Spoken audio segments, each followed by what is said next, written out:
నమస్తే, welcome to వార్తలు వాస్తవాలు. నేను సీతారామరాజు. ముందుగా ఈరోజు పత్రికల్లో వచ్చిన ప్రధానమైన వార్తలు ఒకసారి చూద్దాం.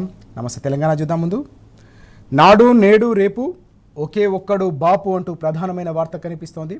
తెలంగాణ ప్రదాత, తెలంగాణ అస్తిత్వ పతాక, తెలంగాణ ఆత్మగౌరవ ప్రతీకైన కేసీఆర్ గారి జన్మదినం ఈరోజు. ఈ క్రమంలో యావత్ తెలంగాణ సమాజం అంతా కూడా తెలంగాణ ప్రదాత కేసీఆర్ గారికి జన్మదిన శుభాకాంక్షలు తెలియజేస్తోంది.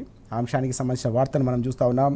నాడు నేడు రేపు ఒకే ఒక్కడు బాపు శీర్షికన ఈ ప్రధానమైన అంశం మనకు కనిపిస్తూ ఉంది. తెలంగాణకు సర్వనామం, విశేషణం కూడా ఆయనే. ఎవరికీ దక్కనంత చెక్కు చెదరని ప్రజాభిమానం ఆయన సొంతం. ఎవరి ప్రసంగమైనా కేసీఆర్ గారి ప్రస్తావన లేకుండా పూర్తి కాదు. ఆయన పేరెత్తకుండా మాట్లాడలేని స్థితిలో నేతలు, పార్టీలు. 25 ఏళ్లుగా తెలంగాణ రాజకీయాలకు కేంద్ర బిందువుగా నిలుస్తూ ఉన్నారు కేసీఆర్ గారు. ఆ అంశానికి సంబంధించిన వివరాలన్నీ కూడా మనకు కనిపిస్తున్నాయి. తెలంగాణ తప్ప వేరే ఏది ఆశించని ఉద్యమకారుడు కేసీఆర్ గారు. తెలంగాణ ప్రజలు తప్ప మరెవరిని లెక్క చేయని మొండోడు కేసీఆర్ గారు. తెలంగాణ ప్రగతి తప్ప మరేది పట్టించుకొని పాలకుడు కేసీఆర్ గారు. తెలంగాణ ప్రయోజనాలు మరేది పట్టని పరిరక్షకుడు కేసీఆర్ గారు. స్వాప్నికుడు, సాధకుడు, సాహసికుడు కేసీఆర్ గారు. ఆయన తెలంగాణ రూపు మార్చిన బాపు, దగాపడిన జాతిని దాస్య విముక్తం చేసిన జాతిపిత. ఎప్పటికీ కూడా తెలంగాణ ప్రజల గుండెల్లో చిరస్థాయిగా నిలిచి ఉండే 3 అక్షరాలే కేసీఆర్ గారు అనే అంశాన్ని ప్రధానంగా మనం చూస్తున్నాం. సకల జనహిత పథకాలైనా, సంక్షేమ కార్యక్రమాలైనా ఆయన వాళ్ళు లేకుండా ముందుకు వెళ్ళవు. తెలంగాణలో పండుగైనా, ఫంక్షన్ అయినా, బారాత్ అయినా, దావత్ అయినా ఆయన పాట మోగకుండా ధూమ్ధాం పూర్తి కాదు తెలంగాణలో. అలా తెలంగాణ ప్రజలతో పెనవేసుకున్న పేగుబంధం వేరే కేసీఆర్ గారు అనే అంశానికి సంబంధించిన వివరాలు మనం చూస్తూ ఉన్నాం. తెలంగాణ సాధన కోసం చావు నోట్లో తలపెట్టి ఏకంగా రాష్ట్రాన్ని సాధించడమే కాకుండా 10 ఏళ్ల ప్రగతి ప్రస్థానంలో తన అనుకున్న లక్ష్యానికి, గమ్యానికి తెలంగాణను చేర్చి తెలంగాణ ప్రజల జీవితాల్లో తెలంగాణ రాష్ట్ర ముఖ చిత్రాన్ని, తెలంగాణ బతుకు చిత్రాన్ని సమూలంగా మార్చిన సమున్నత నాయకత్వం కేసీఆర్ గారి సొంతమని చెప్పేసి కేవలం తెలంగాణ రాష్ట్ర ప్రజలే కాదు, దేశ వ్యవస్థలో అత్యున్నత పార్లమెంట్లో ప్రవేశపెడుతున్న ప్రతి నివేదికలోనూ గణాంకాలు ప్రతిధ్వనిస్తున్నాయి. తెలంగాణ జాతిపిత కేసీఆర్ గారి పాలన అనేది యావత్ దేశానికి ఒక దీపస్తంభం లాంటిదని చెప్పేసి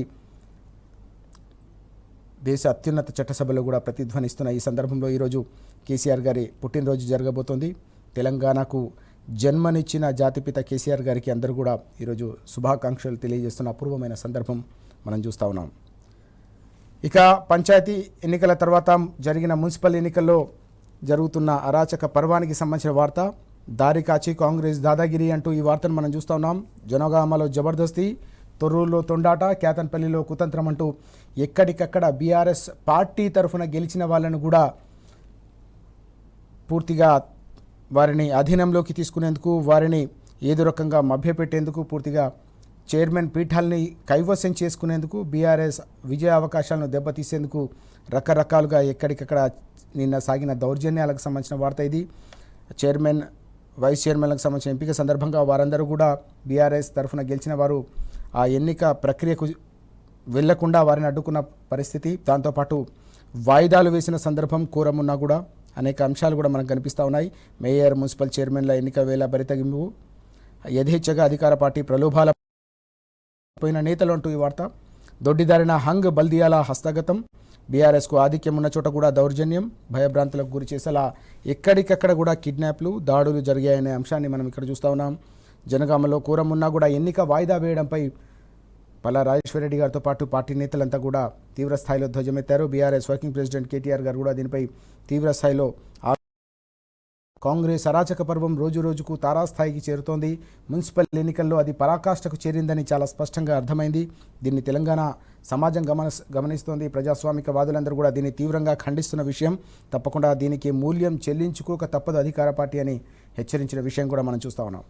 అలాగే కాంగ్రెస్ కమలం అనైతిక బంధం, మున్సిపల్ ఎన్నికల్లో రహస్య ప్రేమ బట్టబయలంటూ కొనసాగిన చీకటి ఒప్పందాలన్నీ కూడా నిన్న మున్సిపల్ చైర్మన్ల ఎన్నిక వేళ బట్టబయలైపోయాయి. కాంగ్రెస్ అలాగే బీజేపీ మధ్య కొనసాగుతున్న అనైతిక బంధం ఏదైతుందో తెలంగాణ ప్రజాక్షేత్రంలో బట్టబయలైందనే అంశాన్ని మనం చూస్తున్నాం. ఇక్కడ చైర్మన్, వైస్ చైర్మన్ల పదవులకు పరస్పరం సహకరించుకున్నారు. ఒకదానికొకటి బి టీమ్గా మారిపోయిన వైనం అంటూ ఈ వార్త. మెదక్, నర్సాపూర్, అమన్గల్, అలియాబాద్, మెట్పల్లి, కాగజ్నగర్ మున్సిపాలిటీలో అక్రమ పొత్తులు జరిగాయనే అంశాన్ని మనం ఇక్కడ చూస్తూ ఉన్నాం. బీఆర్ఎస్ను నిలువరించాలన్న ఏకైక లక్ష్యం, బీఆర్ఎస్ను రాజకీయంగా ఎదుర్కోలేక మాత్రమే రెండు భిన్న ధృవాలు, జాతీయ స్థాయిలో రెండు భిన్న ధృవాలైన కాంగ్రెస్, బీజేపీ ఇలా అనైతిక బంధంతో చైర్మన్ పదవులను కైవసం చేసుకున్నాయో అంశానికి సంబంధించిన సమగ్రమైన వివరాలు కూడా ఈరోజు మనకు నమస్తే తెలంగాణలో కనిపిస్తూ ఉన్నాయి. ఇవి ఈరోజు మనకు పత్రికల్లో ప్రధానంగా కనిపిస్తున్న వార్తలు.